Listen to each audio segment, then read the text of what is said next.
No, they do it voluntarily, man. What? Why is you just so mad? Cops love it. I enjoy it. I'll give it a shot. I'll give it. I'll give it a shot. My experience. Oh my god, it's so loud. Being detained by the Israeli army was strange. There was no crime committed except for filming a camcorder shot of an illegal settlement. And for that, I was questioned relentlessly, mainly on why I'd be in a car full of the bad guys, aka Palestinians, as an American citizen. After taking Musa's keys and all of our passports, they allowed me back in the car. He said not to leave yet.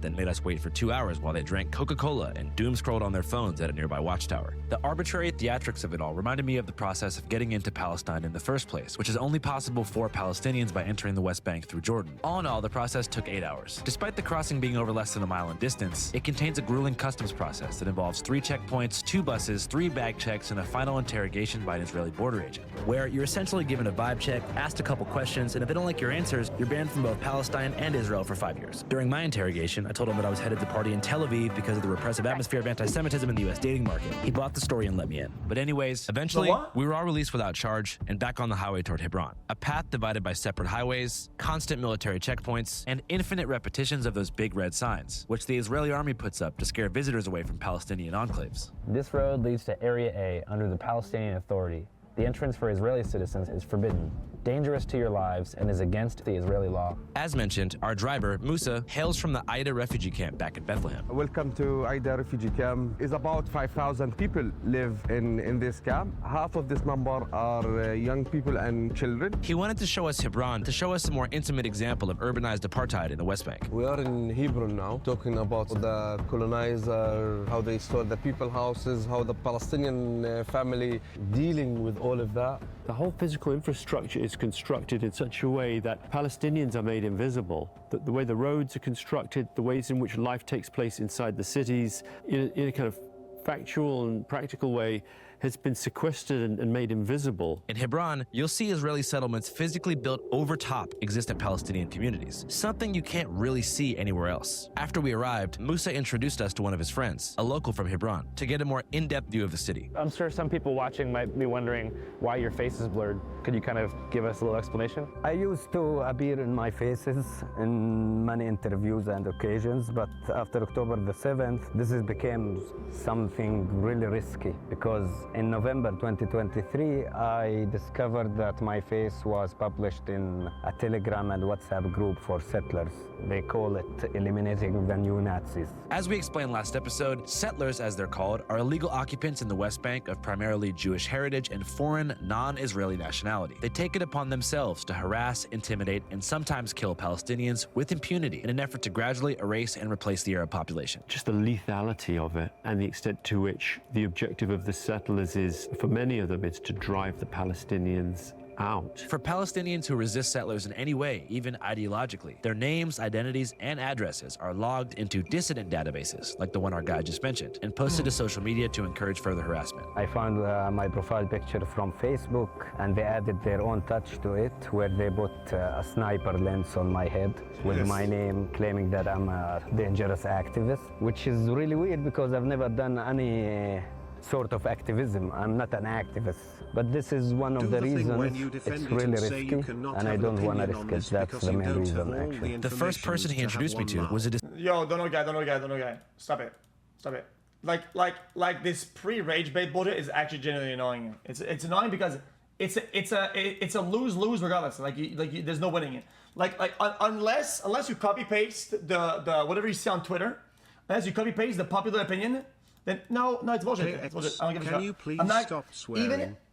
Even if I knew, even when I do know, I tread carefully because, dude, it's complicated. Like it's disabled veteran of the Second Intifada, panhandling for change on the street. In a few months, I was deadly wrong about this. I was way off track. I'm not. No, I don't like doing that. I think it's bullshit. Something that apparently has been quite common since October 7th. I should have learned. They're listening.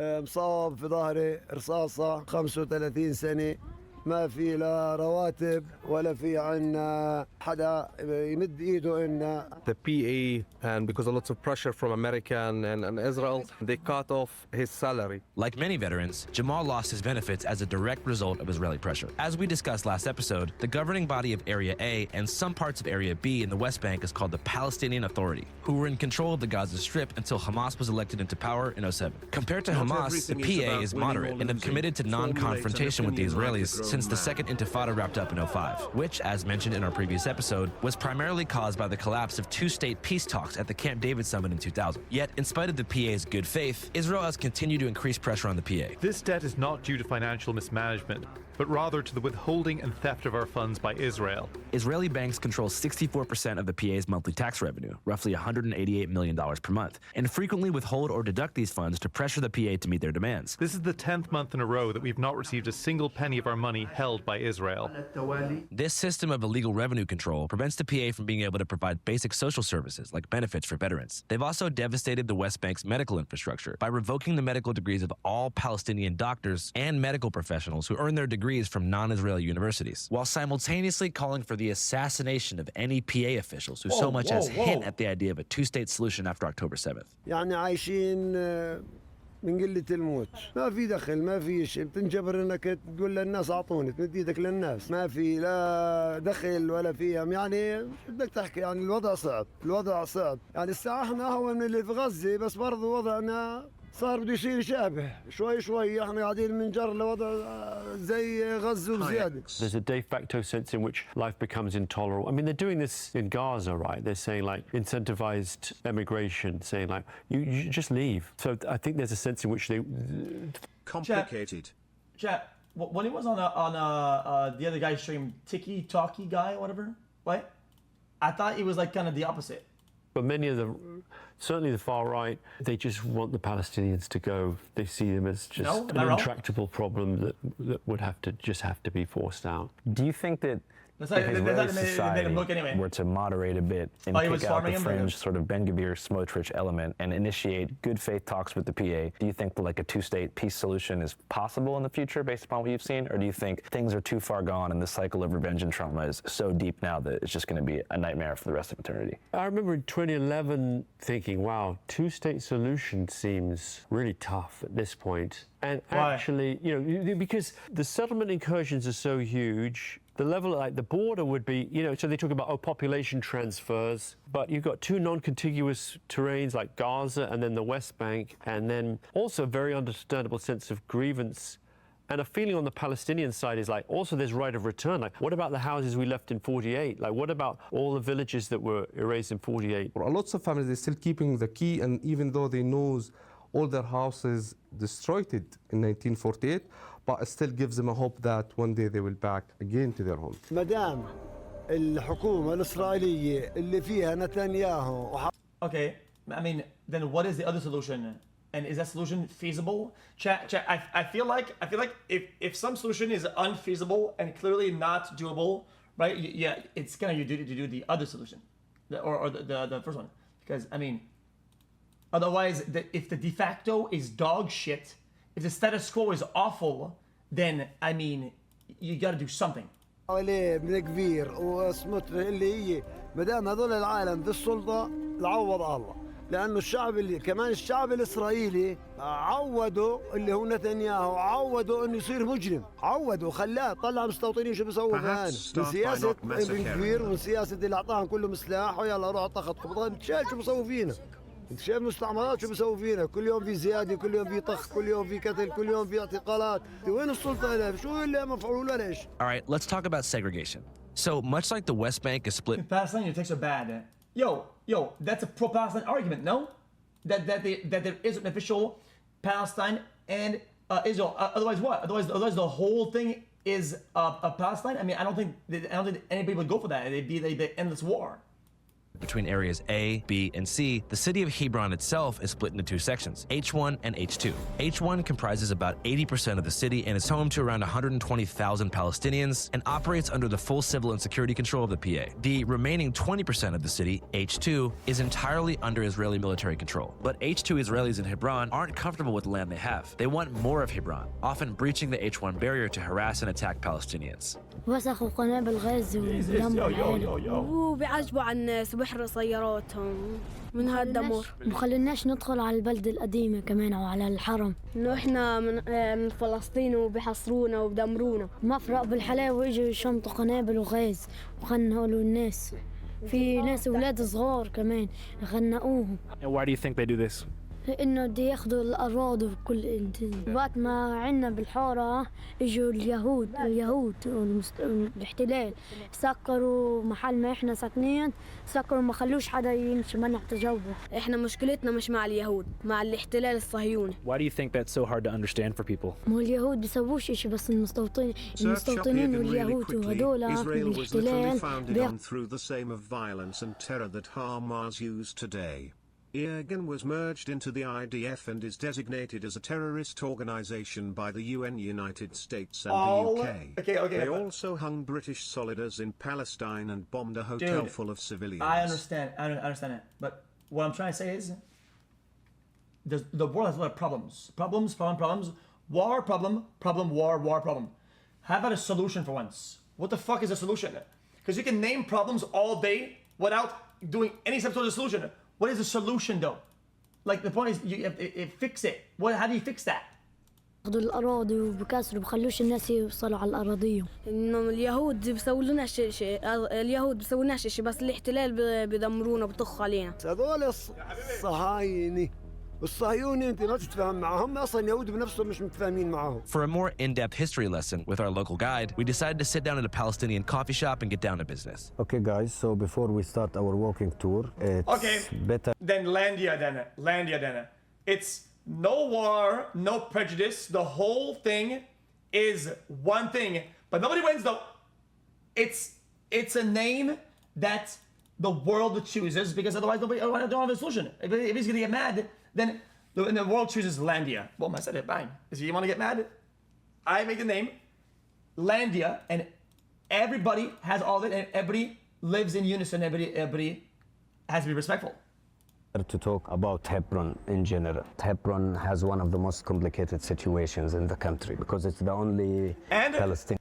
The world controls it. The world controls it until there's no incidents of war or less than 5 per year.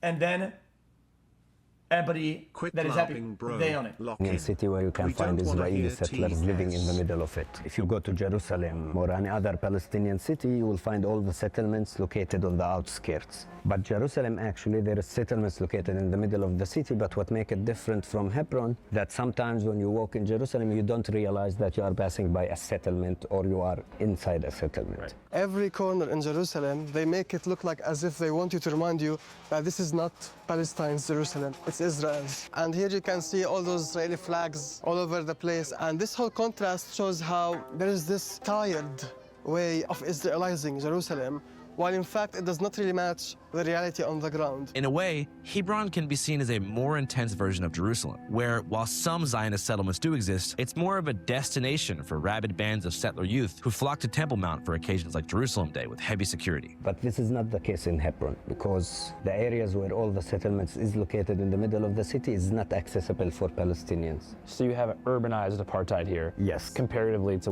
by Jerusalem, where you have sort of suburbs that are walled off, maybe a mile from the highway. Here it's like so obvious.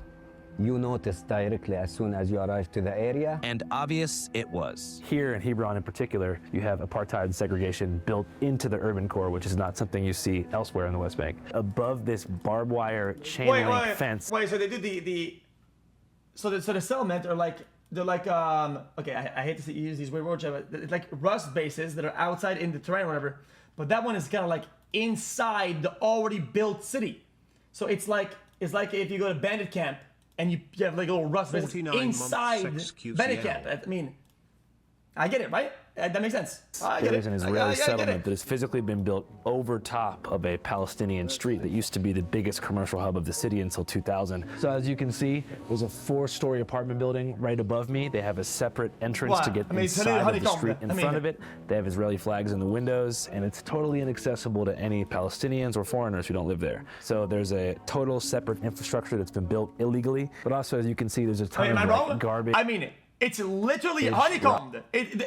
You say, oh, dude, really a Rust analogy? This is literally a Rust basin. And different heavy objects that have been dropped onto walls, the metal camera, above me. fucking All metal signs chain link indicate fence, have been like, really? thrown by the settlers onto pedestrians who walk down the street in Palestine. You know, it's sometimes said, oh, well, is there apartheid? You know, apartheid being the term that was used in South Africa for racial segregation. Does that exist in the West Bank? In my opinion, absolutely. The difference, though, you know, the apartheid in South Africa was explicitly, literally about skin color and texture of hair. So it was all about racial identity. In the West Bank, what you have is a sense of there's two communities with different ethnic identities. And by the way, some of the Palestinians are Christian, but obviously most of them are Muslim, and they are subject to a different legal regime. And in certain respects, I'd argue it's worse than apartheid. Like it's more militarized, it's less functional. Like life, I think, is more intolerable from what I observe and understand in the West Bank than it would have been in South Africa. So we've mentioned 2 dates so far. The year 2000, when the second intifada started, discussed last episode, and October 7th, 2023, the date of the Hamas attack on Israel, which resulted in the Gaza genocide and an increased pressure campaign on the West Bank.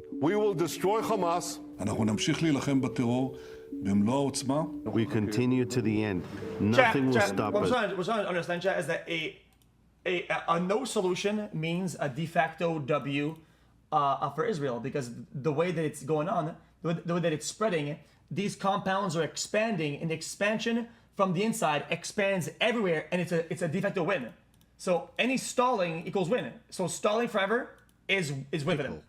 So then, solution must happen. We will go to the end, to victory, no less than that. I'm cautious about framing the situation there as some kind of ancient conflict or some unfixable stalemate between two frenzied religious groups. But to be fair, religious tension and violent clashes in Hebron go way back before the formation of Israel in 1948. Part of this is because the city carries as much religious significance for Muslims as it does for Jews. And the most important part for them was this, the old city of Hebron. Why? Because the tomb of patriarchs is located here, where Muslims, Christians, and Jews believe that the Prophet Abraham and his wife Sarah, Isaac and his wife Rebecca, Jacob and his wife Leah, all of them are buried in a cave. And on top of that cave, a structure was erected later on, which became a mosque, and later on was divided to a mosque and a synagogue, a Jewish synagogue. Abraham is the shared prophet of Christianity, Islam, and Judaism. Yes. For Jewish religion in general, this building considered the second important religious sites in the Jewish religion. And they also consider the Prophet Abraham the father of the Jewish religion, even though the Jewish religion came many years later after the Prophet Abraham. To break it down, the Cave of the Patriarchs is one of the most contentious sites in the world. Half the facility is a mosque for followers of Allah, and the other half is a synagogue for followers of Hashem, all of whom rejoice in the shared worship of Prophet Abraham, whose wife and kids apparently rest in the caves below. He might also be there too. So the cave where Abraham lived is supposed to be 18 meters below us right now? Yes. And that's the entrance to the cave? That's the main entrance to it. And only every morning at 9 a.m., the Palestinians who works here, they open the entrance to do an old tradition, which is lighting 4 candles and send it all the way down. So according to the story that was mentioned in the Genesis, Abraham, when he was living in Hebron, when his wife Sarah died, he wanted to find a proper place to bury her. So he bought the cave, he buried his wife Sarah there, and later on it became the burial site for Abraham and the rest of the family. So that's why this place is considered the only place in the world that represents the 3 main Abrahamic religion. So this is one of the holiest sites for all 3 religions? Yes. It's actually so is it shared? Can anybody go though? In the rest of the world, you don't find a place that represents the 3 main Abrahamic religion in the same structure. Makes sense there'd be a lot of conflict in this particular place. Yes. Hey, what's up, guys? So as you can tell from the footage, earlier this year, reports set what's going on description Hebron to be about conflict. Far before the Zionist movement existed in Europe, and beginning in the mid-1500s under the Ottoman Empire, Jews began migrating to Hebron to be closer to Abraham's cave. How did Jews and Muslims live side by side in places like Hebron before Israel, before the Balfour Declaration, let's say under the Ottoman Empire? In the Ottoman Empire, basically minorities, Christians, Jews, were treated mainly with disinterest until the modern period. I remember this guy.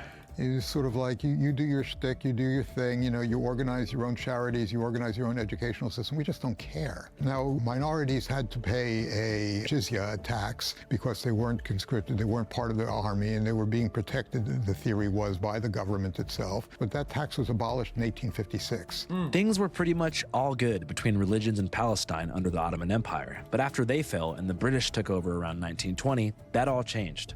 So in that period of time, you had Zionist immigration, you had a separate economy being set up, you had land being bought by the Zionists and the expulsion of Palestinians from the land. You had an underclass rising in the urban areas of Palestine.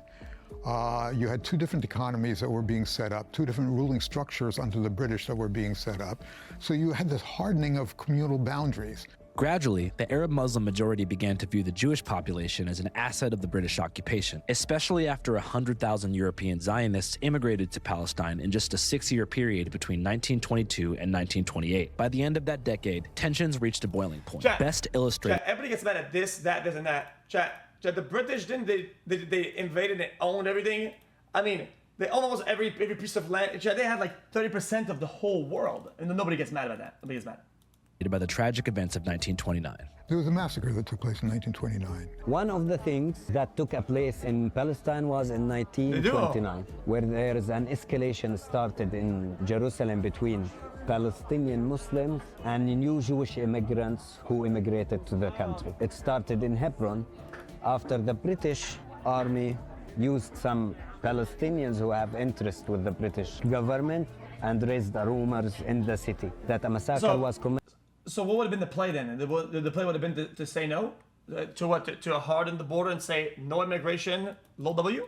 Against the Palestinian Muslims in the old city in Jerusalem. And people get panicked. They decided to leave the city trying to reach Jerusalem, but all the entrances of the city were closed by the British army. So what happens, people went back to the market and they found that a massacre or a clash started against the Palestinian Jewish community living in Hebron. There was a massacre of Jews, about 70 Jews were killed.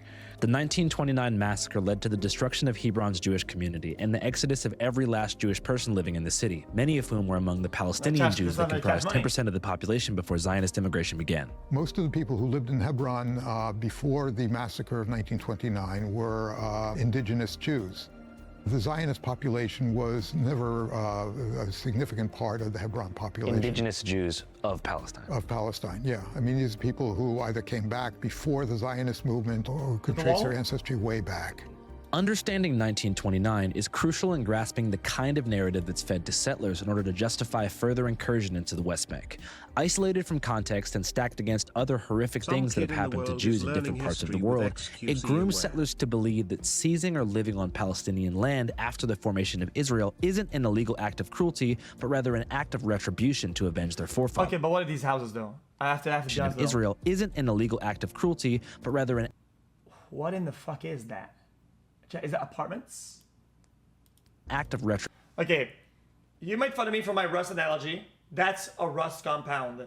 This shit is literally honeycombed. You can literally see where they're hiding the TC. I mean, retribution to avenge their forefathers. Look, this is something that is very central to the Zionist mythos, because the massacre fits up there with other massacres that have taken place, like Kishinev in Moldova in 1903, like the Farhud in Baghdad in 1941, like the Holocaust. All these things add up to a rationale for Zionism, that Jews can't be safe anyplace else, that they're going to be massacred. They're going to be massacred in Palestine.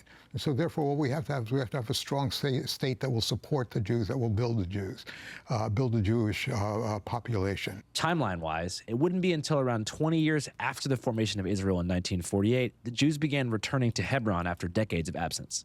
On March 1968, a group of Zionists... It's maybe they over-immigrated then. American they 75 let numbers people go to from the Jewish unsafe community levels. of Brooklyn, New York, they arrived to the country.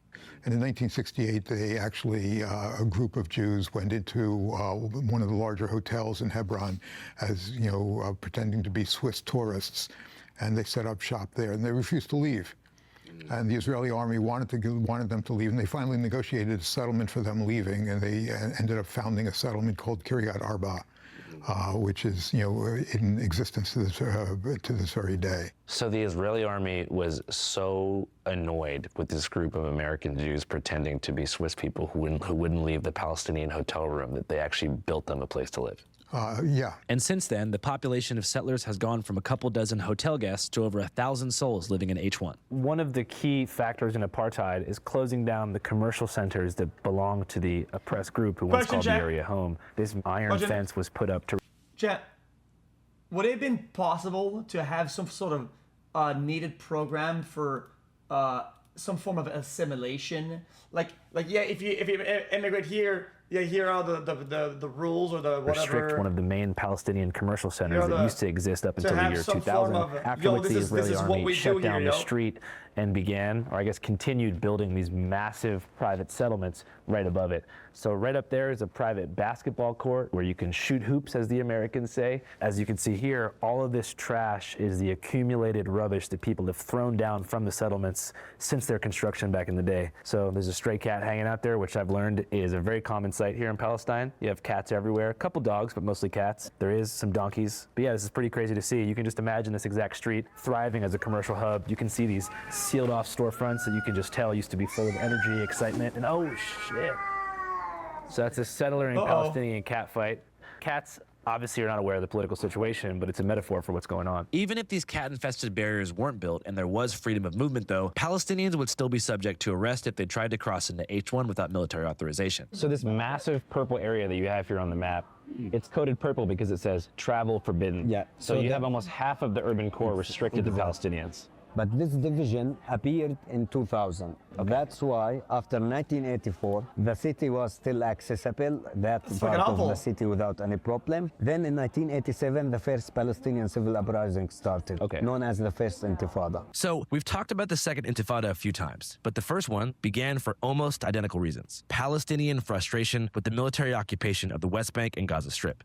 But the key difference between the First and Second Intifada is that the first one led to a conversation, a negotiation between the Palestinian Authority and the Israelis. And unfortunately, it resulted in signing an agreement known as Oslo Accord or Oslo Agreement. The Oslo Agreement, discussed last episode extensively, is the reason for the Area A, B, and C divisions in the West Bank, and widely regarded as a failure on both sides of the coin. For us, or for me as a Palestinian, I found that agreement was the worst agreement that was signed in the Palestinian history. US. Why in particular? Because it gave the Israeli occupation a legitimate face to it, and it gave them more time to maneuver and to implement facts on the ground, which is today, I don't want to say impossible to change, but it's really hard to change. So the initial agreement was signed on September 13th, 1993. And less than 6 months later, the Muslim community of Hebron would experience a horrific act of terrorism that reshaped the city forever. Let's talk about the main incident that took place in Hebron back in 1994, which changes everything. So in 1994, an American Jewish person from New York, he didn't like Oslo Agreement, and this is the case for the extremist Jewish settlers. They didn't like it because it will give an idea about creating a Palestinian state. So that settler, Baruch Goldstein, he woke up on the 25th of February 1994, 5 a.m. in the morning, and he put his full military gear, his full military uniform, and he walked all the way to Al Ibrahimi Mosque. He went inside the building where thousands of worshippers,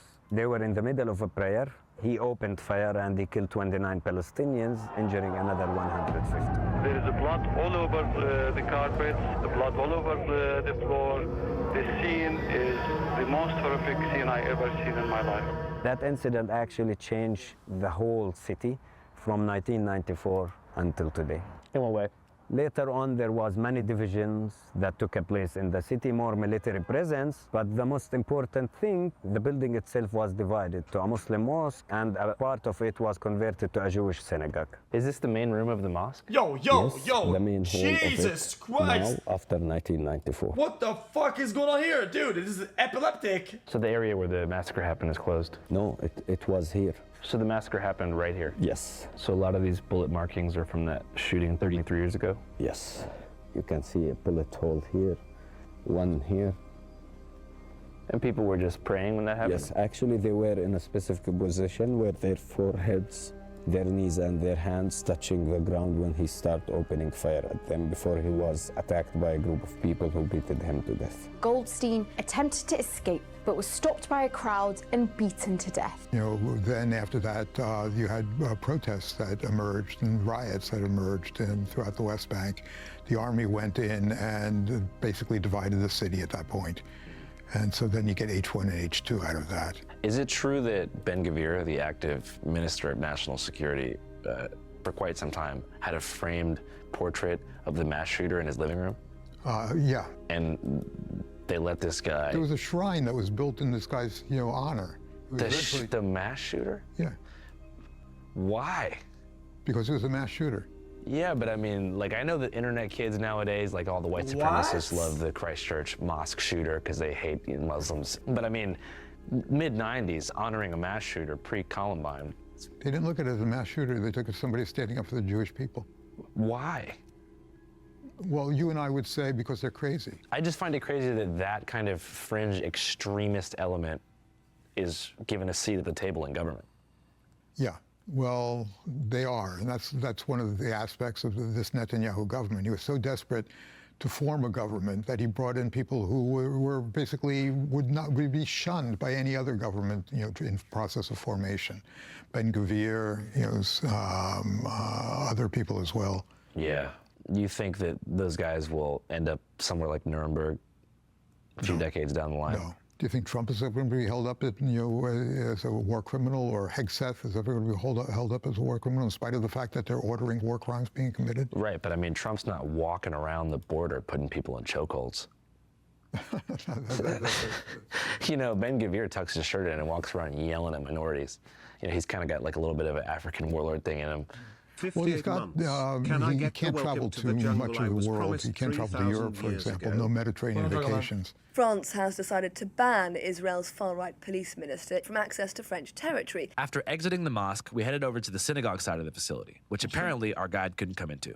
Because you're Christians and not Muslims, you can go into the mosque and then go to the synagogue if you want to. Okay, cool. He can't go with you, though. All right. Okay, because he's a Muslim. All right, thank you. Well, I'm sorry we have to leave you here. And I don't want to wait here because the soldiers are close, so I will let you up. Okay, see you. But can he go to the mosque, though? I'm confused. If they go to the synagogue, if they go to the mosque, then how come he can't go to the mosque, at least?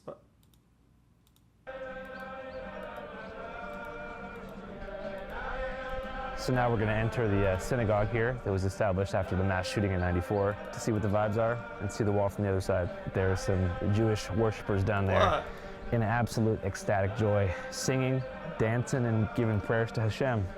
Spitting bars for proto-Jesus. There's a lot of American connections you can see pretty much present everywhere.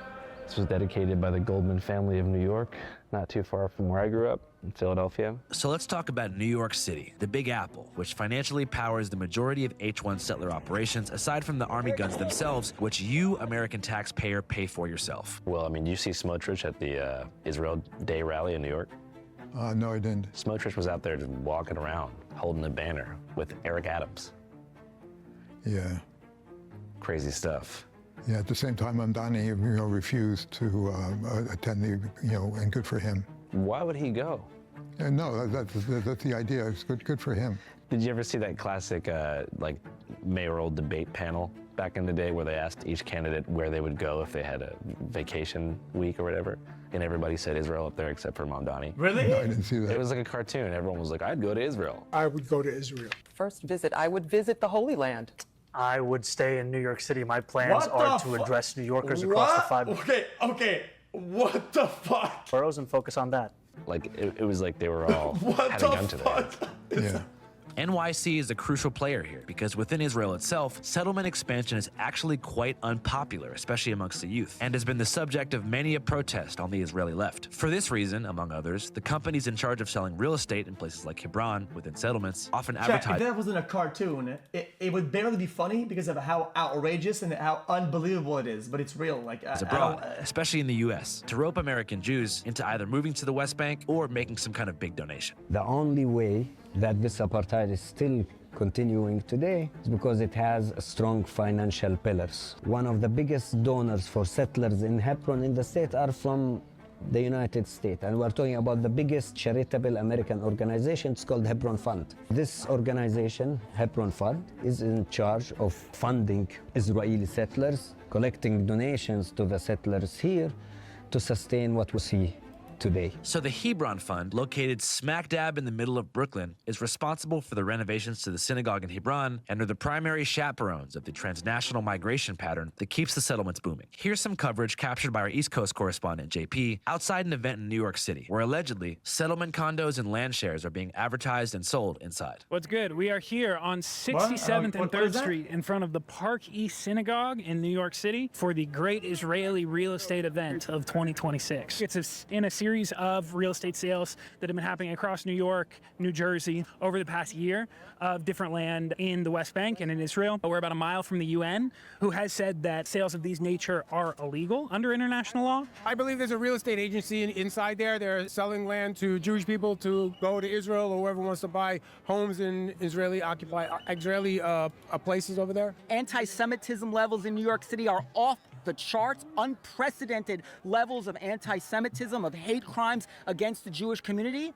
Do Jewish lives matter? I guess not to the left. What charlatans, what frauds they are. They're coming here openly in the middle of a genocide, trying to sell the lands that they're presently evacuating. They're wiping off the inhabitants from the land and selling that land. It's an insult to common sense, and it's an insult to Judaism and to the Jewish people. Oh, so I guess it's illegal to sell land in America because America is a settlement land, isn't it? Didn't we conquer this land 200 years ago? Why don't they have a program where they, if they do that, I mean, then sell land in the opposite direction? No. 50 years ago, literally in July 4th, it's going to be. So this land is stolen land. It was settled by, Native Americans, correct? Wasn't this land correct for Native Americans? Are we all Native Americans? None of us are Native Americans. Those people are at the reservations, aren't they? Every land. What I'm saying is, in the same kind of the Rust analogy, I mean, if they fund some Rust compounds, right? Well, they fund the Palestinian compounds that push up, so it doesn't get pushed into by the other compounds. Middle East is settled land because Egypt was Coptic Egyptian, Yemen was Jewish, Syria was Christian, and the Muslims took it over. So that's settled land. They're occupied land. If you go again back into biblical times, Muslims didn't live in those areas. Muslims were created 600 years after the birth of Jesus Christ. The synagogue has the right to invite whomever it wants. It's not an illegal purpose. The movement of Zionism is a terrorist movement, and you dare to stand up and defend it. Be embarrassed of yourself. So if I was hosting an event that was showing you potential speculation for how we can sell children out of a church, everyone in the world would know exactly what that was. It would be illegal. It would be both under international law as well as New York law. You cannot plan to commit a crime. And the reality is, having been inside these places, they absolutely do commit war crimes all the time directly out of these synagogues. They're using it, as they like to say, as a human shield. But the reality is, there's no defending what they do without whataboutism or outright lying, the second of which is more common on their end. With all due respect to Channel 5 or whatever lefties you are, with all due respect, they're here to call for the destruction and annihilation of the world's only Jewish country. We're here to support the empire. Don't be an anti-Sithite. Hold on now. The Galactic Empire is the most moral empire in the entire galaxy. Here we go. Really? I'm with you. And they kick him out. Wait, hold on. And they kick this guy out, really? You guys, I'm supporting the Empire. Anakin Skywalker has done so much for young Jedi children. If you guys don't want to live in the Galactic Empire, why don't you go to a date? Okay, what about Order 66? Dagobah or Tatooine. There we go. I support the Empire. Support the Empire. Yes. You support the Empire, sir, right? Walter Do you support the Empire? And this is Walter Matheson. What do you think about him? Walter Matheson is a weird that's the Joker. mother. All I can tell you is this is the guy who was in Gracie Mansion, and when he told him that everybody is welcome into the United States of America and to New York because he didn't like ICE, ISIS supported terrorist guy came over his shoulder and threw IED or some type of an explosive. You don't get to come from outside and then tell everyone else. He needed to see that not everybody is welcomed here, not everybody is peaceful, and the people that he wanted here, the immigrants, threw a bomb over his face. This so-called Jewish state is a fraud. It's not a Jewish state, it's a Zionist occupation. When they made the state, you can see this is David Ben-Gurion reading the Declaration of Independence. They're rebelling against God. They're not even covering their heads. As you see, every Jewish male is... Yo, this guy came out with the fucking book. Bro's got the lore. He doesn't need Google or AI. Bro pulls out the book and starts flipping over the pages. Holy shit, I cannot. To have a covering on their head. And here they're making a so-called Jewish state. At this historical moment, they didn't even deign to at least to make themselves appear as some representative of Judaism. The Hasidic community is split on the question of Zionism and the question of Israel, because some of them say that according to Scripture, God will bring the Jewish people back to Palestine. And this is forcing God's hand, and this is something you don't do. You don't tell God what to do. So fundamentally, we don't go to Palestine, we don't go to Israel, we don't build a state in Palestine or Israel, we don't try to force God's hand. Jews and Muslims lived together for hundreds and hundreds of years, although we have a distinctly different religion. It was never an impediment to coexistence. I don't really like the word use Palestinians because Palestinians is just an ideology, but let's just use the word Palestinians. They were offered 5 times to have their own land, a 2-state solution. They rejected it every time. What would you say to people who just believe that U.S. taxpayer dollars should not be contributing to a war in the Middle East? I say tough luck. Unfortunately, civilians are always going to die in war, and they are going to be collateral damage, whether it's going to be on the Israeli side or the Gaza side. Iran, Lebanon, the Houthis, and Gaza, they're all been shooting rockets indiscriminately into Israeli airspace, where it lands, wherever it lands, they don't care. They've been screaming boom, boom, Tel Aviv. So what are these people any different? All right, that's enough from the Americans. Back to Palestine. After scoping out the synagogue service, we decided it was time to leave and link back up with our guide. As we returned to the central market, I began to see the few Palestinian shops that remained start to close their windows and put away their wares. What already felt like a ghost town was getting even more desolate. So that is the IDF or IOF behind me. Whoa. They're pushing people out of the way so that settlers can walk through. So for those who don't know, can you tell me your name and where you're from? My name is John. I'm from Dallas, Texas, so they can in the United walk States. Through? What brings you out here today? I was just tired of sitting on my hands and not doing enough to help the Palestinian cause.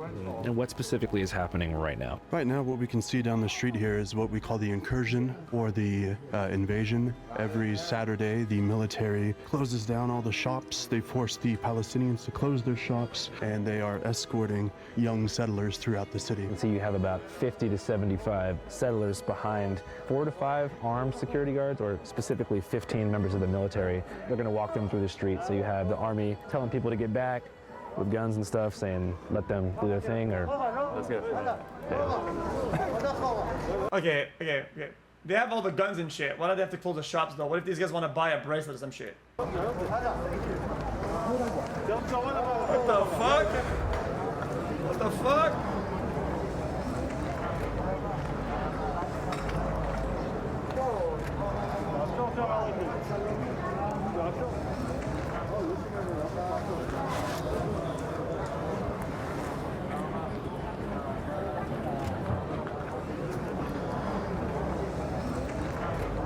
Okay, this is just weird.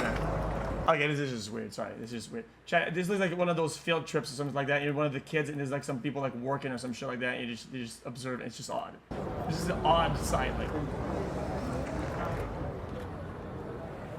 So that's what we explain Hebron, that you can come and visit Palestine, but if you want to understand the occupation, apartheid, and silent ethnic cleansing, you should come and visit Hebron, because this is the city that provides you with the actual feeling of what an apartheid means, what a violation for any human rights. You can see it and live it here on a daily basis. With everything going on here, it's hard not to be curious about what the Palestinians plan on doing to fight back. Do you think there's any possibility of a real armed resistance growing here in the West Bank? طبيعي ما هو كثر الضغط شو بسوي بولد تفجير هذا الاشي يعني هم متوقعينه هم عارفين انه رايح هذا حكي يصير تضغطني ما فيش شو بدي اسوي لك لا بدي ادافع عن حالي لا بدي اموت لا بدي ادافع عن حالي وهذه ما يمدي هيك وهيك بدي اموت بس بموت وانا واقف وانا ثابت ناخذ حقنا وندافع عن الوطن. So you would fight to resist what's going on here when you get older? جاهز. جاهزين كلنا كل العالم جاهز كل فلسطين كلها جاهزة بس قولوا يا رب. Do you want to give a message to the kids in the United States about what's going on here? بدنا يوقفوا الحرب عن أهل غزة.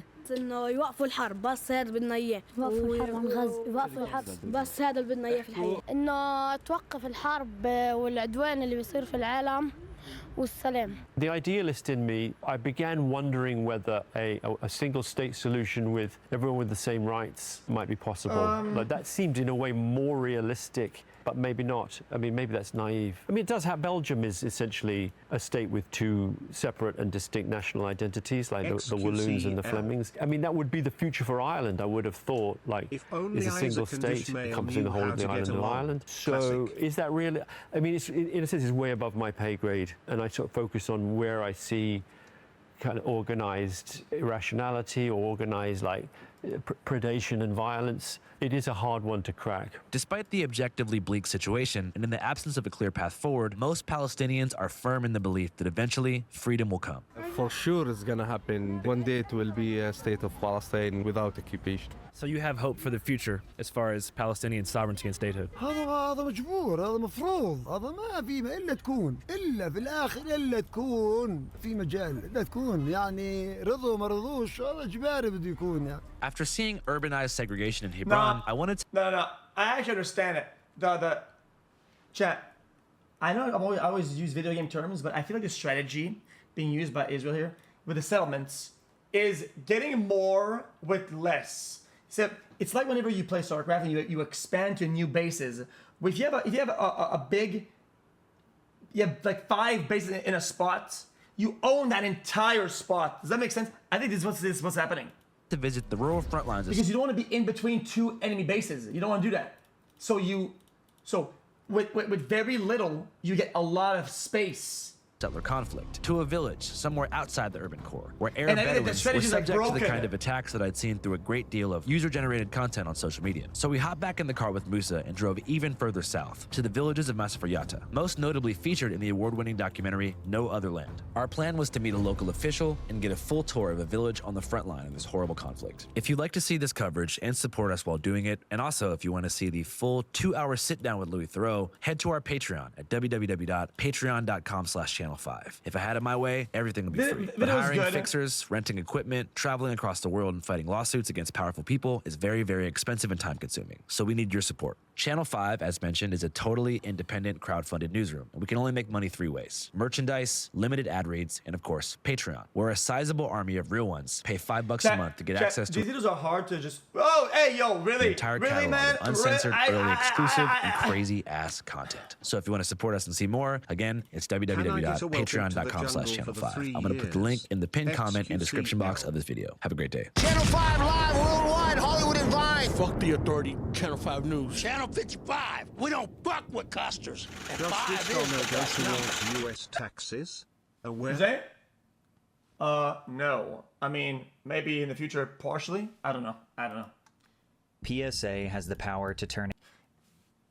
Okay, chat. PSA... As I would say, I think it was good, but I have to take it for face value because it's hard, because sometimes something has to be challenged. You know what I mean? Like, you know what I mean?